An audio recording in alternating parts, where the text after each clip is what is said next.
Good morning here from Palm Springs. Valerie Milano, the senior editor of the Hollywood Times and Aspiring magazine. And I'm so happy to have our guest here today. I'm going to have him introduce himself. Thank you so much again for joining us. Thank you so much for having me. So, my name is Tyler Brooks. I am the writer, director, and lead actor in the film Something Else Tonight.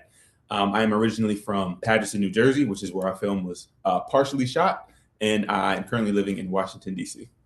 Beautiful. Thank you. Yeah. So, what was the original spark for Something Else Tonight? Was it the character of Cade, the encounter with Billy, or a specific scene that came to you Yeah. first?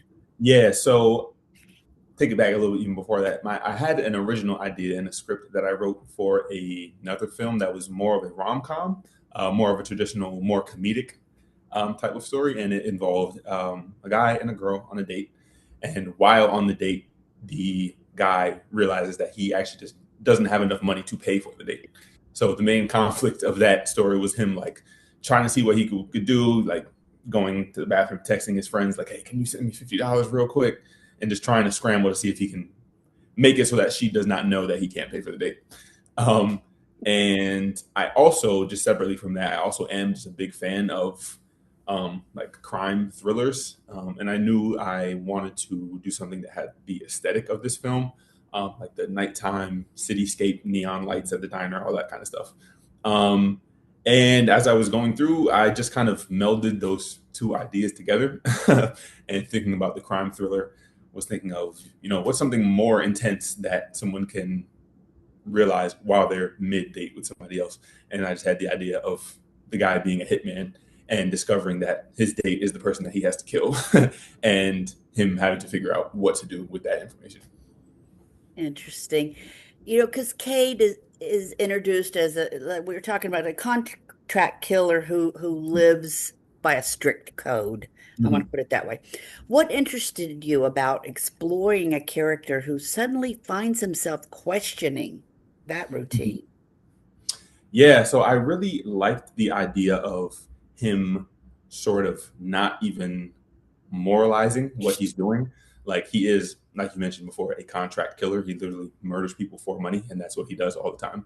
But to him, it's not even about the rightness or wrongness of what he's doing. It's just the fact that he is good at it, and it gives him, in a twisted kind of sense, a sense of purpose. And he adheres to a, like you said, a very strict code because it gives him structure, and it is something that he can kind of find himself in. And so I was interested in the idea of what happens when a very quick encounter kind of challenges what you think about yourself and the ideas you have about what it is that you do. And I also just thought it was kind of absurd to think about someone's code being challenged when his code is "I'm the best at killing people," and his idea of straying from that, what he normally does, being something that probably a typical person would say that's a good thing to consider not killing people, but to him that's like a new idea. Yeah. So that was kind of an interesting thing to kind of play with. Yeah. Also, the film takes place largely over the course of a single evening. What challenges and opportunities did that compress timeline create as a writer and director? So challenge wise, I think I don't think it being in a single night really added to a challenge. It was still the same type of things of just having to find locations and make sure everything kind of flowed naturally. One thing it helped with was wardrobe because you're gonna have to pick one Yeah.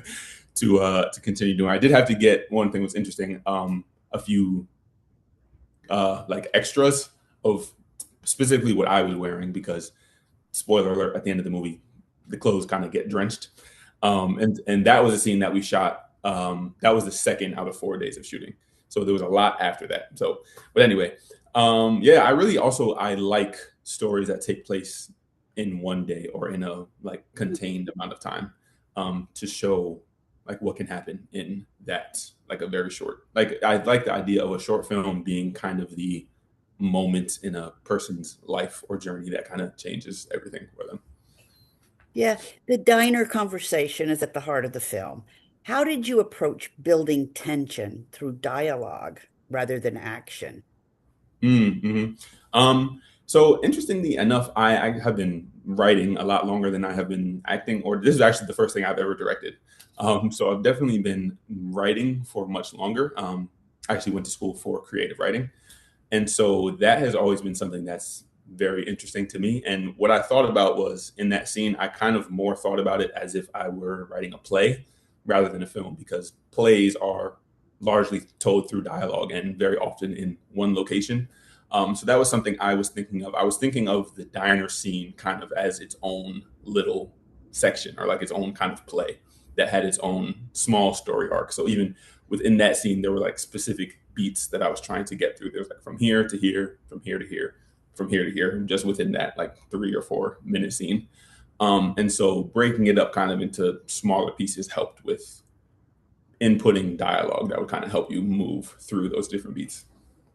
Yeah, as we know, and we're talking about that you wear multiple hats on the project as the writer, the director, the Mhm. producer, and the star. Which role was the most demanding, and how did you balance all of those responsibilities? Yeah. Which role was the most demanding? I guess directing and producing. That was just the most time intensive. One of the things that I was kind of, like I said, this is the first film that I've ever put together that was very intense was just the logistics of it all. Um, just securing this location and getting the insurance for that one, and then finding another place that would work for this scene. And for every location we were at, it was like that was probably the 10th one that we tried to get before we were finally able to nail one down. Um, so that was a lot. The directing was fun. It was a lot of work, but I really enjoyed writing out the shot list and the storyboard and looking up like frame references and all that kind of stuff. So that was really fun. It was a lot of work, but it was a lot of fun. But yeah, just the like day to day like logistics of putting the film together was definitely a big challenge. Billy, the other character, has a magnetic presence that changes the course, Mhm. obviously, of your Yeah. night, of Cade's night. What qualities were you looking for in that character, and how did that casting process help bring her to life? Yeah, so the qualities I was looking for with the actor, first of all, was someone who was very charming and someone who was very, like you said, magnetic, someone who can draw you in, someone who like you want to keep your eyes on them, not even just necessarily because of how they look, but just the kind of charisma that they have. And someone that was, it would be enough to knock someone like Cade off of his course, someone who is so straight and narrow and by the book, and someone who would be able to take him off of that course. Specifically in the train scene. I like how kind of when you look back at it a second time, you see more of like her calculating when they're just kind of like locking eyes with each other, and she's kind of figuring out her strategy of what she's going to do. So definitely someone who could play that charisma, but also the like coldness that she shows at the end, and someone who could like switch it on a dime like that. As far as the casting process, the casting was the easiest thing that we did in the whole film. So Serena Frida, who plays Billy in the film, she is somebody who I knew previously. We actually have acted before. We've done a couple acting workshops together over the years, like in New York. And we just stayed in touch. And so when I wrote the film, I was not actually ever planning on making it. I was just doing it basically as a writing exercise. But then it just kind of stuck with me, and I was like, I think I do want to make something out of this. And when I decided that, she was just the first person who popped into my head. And I asked her if she wanted to be in a film, and she was like, "Yep." And I was like, "Okay, that's it," and it was done. But yeah, I thought she did a wonderful job. Like it was the character who I had in my head was like she just took it off the page and brought it to life wonderfully. Beautiful. Yeah, me too. The film blends elements of crime and suspense and as we're talking human connection, were there any filmmakers, or genres that influenced your approach? Yeah, absolutely. So a big one for me is the Chinese director Wong Kar-wai. He's done films like Fallen Angels and In the Mood for Love are two of my favorite movies that are of his. Specifically, the aesthetic of it, I really like how he shows. I don't even really know. He's like able to get a lot of emotion out of his actors, and also the aesthetic of his films. The way he uses color was definitely something that I wanted to kind of emulate with mine. Also, there's another director, a Korean director named Park Chan Wook. who made a he's made a lot of movies that I really like, but one specifically was called Old Boy, um, which is another crime thriller. It's like a revenge thriller, and the suspense in the movies that he makes are just like heart pounding. Like you can't take your eyes off the screen. So those two specifically were ones that I had watched in like leading up to making this one, and it was like those were the feelings that I was trying to evoke as well. Okay. Yeah, and so without giving away any spoilers, the story presents Cade with a significant moral decision. What Mhm. conversations or questions do you hope that the audiences are still thinking about after the credits roll? Yeah. So one of my favorite things actually is so I've shown it both to friends and also at a couple of festivals before this. And what has been really fun is seeing different people. So like the main, like I said earlier, tension of the film is he realizes the person he's on a date with is who he's supposed to kill, and it's about how he deals with that. And it has been really fun to see different people saying like, yeah, he should have killed her right there anyway. Like at the diner with her. Like a lot of people said that like, oh, he should have just done it. And some other people were like, I no, know I did. yeah. Yeah. Like even before they got to the end, they were saying no, just do it. And other people were like, oh no, but if you were there, would you really want to? Having a you know apart from him being a hitman, he's sitting next to somebody now like seeing his target, quote unquote, as a human being, and he has some kind of connection that you can see affects him. So it's like, yeah, I understand why he wouldn't do it. But that has been really cool. So seeing people trying to decide whether or not they think he should have killed her, like for themselves in the context of the film, has been really fun. Yeah. The film's already earned awards and festival recognition. Congratulations on that. Um, what has been the most memorable audience reaction you've received so far? Um, I think the most memorable one has been here in DC. Actually, there is a. It's not a festival, but it's like a film, just like a screening event that happens like every other month here in DC.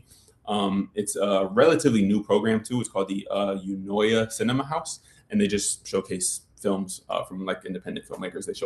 They'll show like three films at each showing. And anyway, that film was really fun just because the audience was very engaged throughout the whole thing. Like that was the one that I heard the most people like during while the film was playing, people just like yelling at the screen, like, no, do it, do it, do it.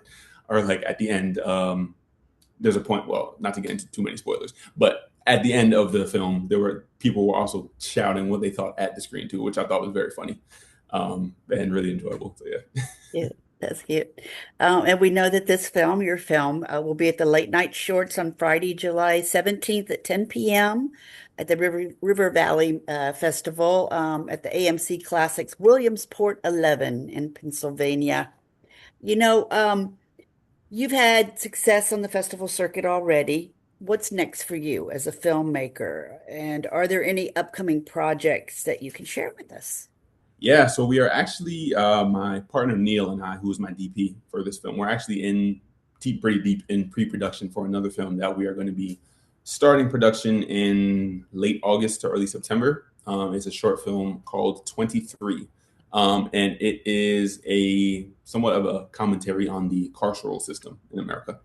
So we're going to be shooting in New Jersey again, partially at a mansion on a winery, and partially at an actual jail in New Jersey. So we're very excited about that, and we're like pretty deep in going through everything and trying to get everything put together for that. So pretty excited. Fantastic. Will you keep us posted here at the Hollywood Times today, hollywoodtimes.net, and our official YouTube channel is the Hollywood Times Official. Thank you again, Tyler, for your time today and keep up the great Thank you work. so much. And Absolutely. yeah, I can't hopefully wait to meet you one day in person. Yeah, for sure. Okay. Thanks again for All your right. time. Bye bye. Thank